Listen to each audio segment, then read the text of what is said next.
Hello viewers, welcome to Info Oasis, the oasis of information. As the title of this video suggests, today we're going to be looking at 10 natural phenomena and the places where they occur. So the interesting thing about these natural phenomena is that science doesn't have the exact truth or the exact answer to the questions posed by these natural phenomena. Science does not have a proper explanation to these natural phenomena that occur in the places that I'm going to say. So without much ado, let's get started. So I have a notebook with me where I have listed down the 10 natural phenomena and the places where they occur. So these phenomena are unexplained by science. So let's get started. So the first natural phenomena occurs in a waterfall which is nicknamed the Devil's Kettle, and this particular waterfall is located in the Judge C.R. Magnay State Park in Minnesota, which is a state in the United States of America. The interesting thing about this waterfall is that when the waterfall touches the ground, the uneven sharp rocks make it split up into two portions. So one half of the water continues as a river named as River Brule, and the other half of the water falls exactly in a pit hole. So up to 10 feet the water is visible, and after 10 feet inside the pit hole, the water kind of disappears. So no one exactly knows where exactly the water goes, or no one exactly knows what exactly happens inside the pit hole. So people have thrown ping pong balls, people have thrown ink dyes inside that particular pit hole, but still it's not found out what exactly happens inside that particular pit hole, or where exactly that portion of water goes inside the pit hole. So a lot of people have volunteered to go in, but the government authorities haven't approved it basically, and that's obvious because whichever objects were thrown inside that particular pit hole were not retrieved back. So the government authorities didn't want people to risk their life and go inside that particular pit hole. So that's the first interesting phenomena and the place which I found out. So let's go to the second one.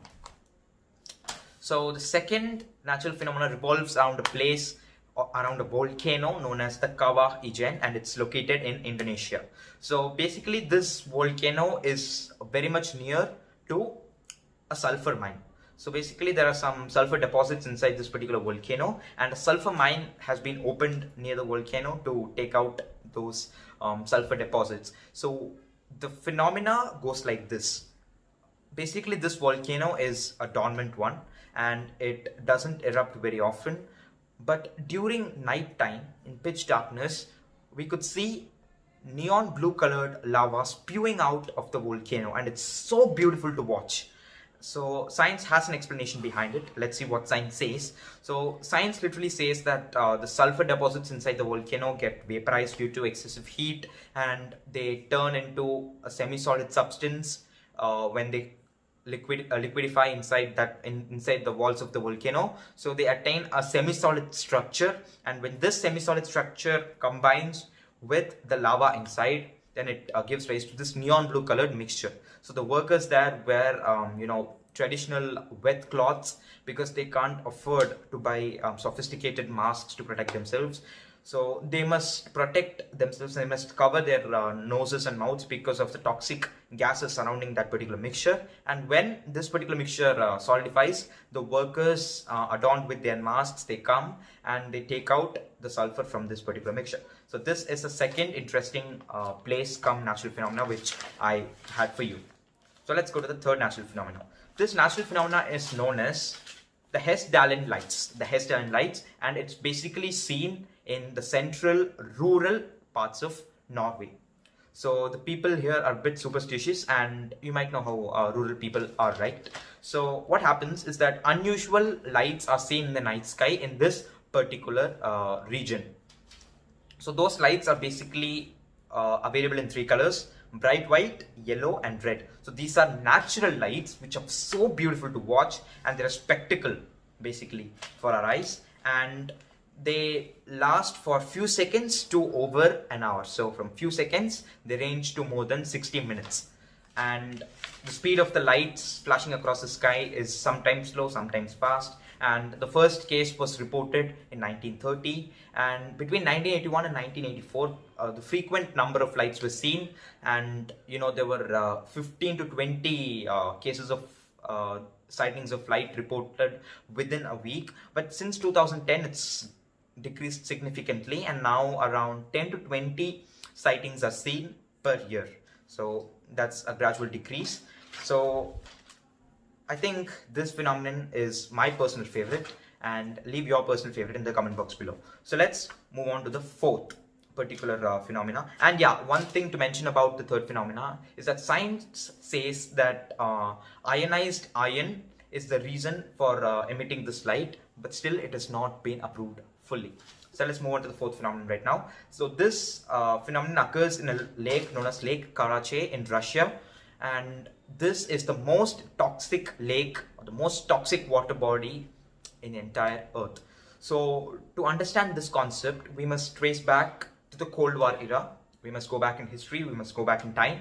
So basically at that particular point of time, the United States of America was the world's best or the world's superpower in terms of nuclear power. You know, they were producing nuclear weapons, they were producing nuclear bombs, and who can forget the nuclear bombing of the Japanese cities of Hiroshima and Nagasaki. So Russia wanted to catch up with United States of America's growing military and nuclear strength. So they opened up a facility known as the Mayak facility, and this facility was opened up near a lake known as Lake Karachay. And this facility was responsible for producing nuclear energy, nuclear weapons, everything, all the stuff related to nuclear science. So this was this made Russia one of the stalwarts in the nuclear science era. So they were one of the leading countries. They were not on the same level as the United States of America, but they were catching up. So this particular facility known as the Mayak facility produced a lot of nuclear waste. So the Russian authorities couldn't find a proper place to dump all those nuclear waste. So they turned straight to this lake, and they recklessly, carelessly dumped all the nuclear waste into this lake, and gradually over a period of time it became so toxic that, you know, even if a person stands for just an hour near the lake, just stands in the near the lake, not even inside. So even if a person stands near in a close proximity towards the lake, that person will definitely get killed because of the poisonous nuclear radiations emitted by this particular lake. In 1967, there was a drought, due to which all the water inside the lake dried up. Due to this drought, there were only nuclear particles inside the lake, which were carried over to various parts by wind power, and as a result of this, a lot of people suffered. So now let's move on to the fifth phenomena. So this phenomena happens in a place known as Bermuda Triangle. We all know Bermuda Triangle, right? So this is located between Bermuda, Florida, and Puerto Rico. So basically some ships and aircrafts which were passing through this particular geographic region between the three places which I mentioned, those some ships and airplanes which passed through this were never retrieved back. So there are not proper evidences of shipwrecks or of the airplanes getting disappeared, but it's widely accepted that this place is very mysterious. So still a lot of ships, commercial ships and commercial aircrafts go through the Bermuda Triangle. There's not much danger, but some disappearances have been really mysterious, like the disappearance of the USS Cyclops, a warcraft which was designed in the World War era.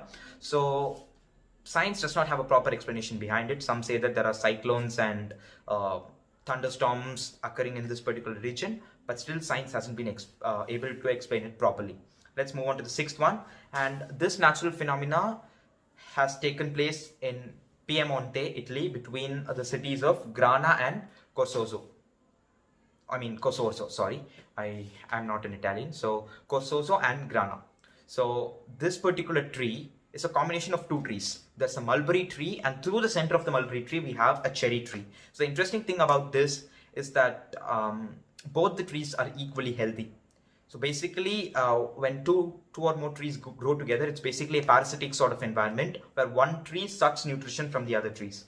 So but in this particular region in Italy, that particular tree, in that particular combination of trees, both the trees are equally healthy, and that's a very astonishing thing. So parasitic trees are common, but this type of a parasitic tree is extremely rare, and it's only found in Italy. So let's go to the seventh one, and it's basically nicknamed as the Boiling River. So this particular river, known as the Boiling River, is basically a nickname given to a river named Shanai Timpishka, and it's located in the Amazon. So this particular river, which has been nicknamed as the Boiling River, true to its name, its surface temperature reaches up to 196 degree Fahrenheit, which is around 91.1 degrees Celsius. Anything entering this river gets burnt alive. So there have been videos and footages of animals getting burnt alive in this particular river. So let's go on to the eighth one. So this is known as the petrifying well. It's located in North Yorkshire, England. Anything which is thrown into the waters of this well turns into a rock or a stone or a calcareous substance if it's left for weeks or months. So this process is known as petrification, and that's why this well is known as the petrifying well. So let's go to the ninth particular phenomenon. It's known as the never-ending lightning storms, and this sighting is basically seen in Venezuela over a river known as Catatumbo River. So basically from 7 p.m. in the evening till dawn, a series of flashes of lightning storms are seen, and it's so beautiful to watch.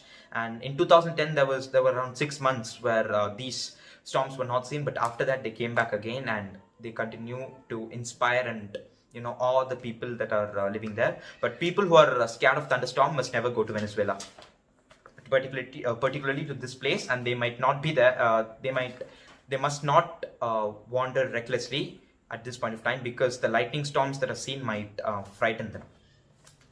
The last one is located in India. It's known as Krishna's Butterball, and it's located in Tamil Nadu, India, in a place known as Mamalapuram. So basically, there's a hill over there over which a boulder rests. And at this particular position, the boulder must roll down, right? But it doesn't. That's where the interesting thing about this particular place lies. So kings have tried to move it. A Pallava king tried to move it, and Arthur Havelock, a British governor, tried to move it using 7 elephants, but it didn't succeed. No one knows the exact reason why the boulder is standing still at that particular position, in spite of the fact that the slope is steep. So that's what I had for you in today's video. I've taken a lot of time, so without much ado, I'd like to sign off. Hope you liked this video, and I'd like to know your comments. Which natural phenomenon did you find the most interesting? So please drop it in the comment section below, and thank you for watching.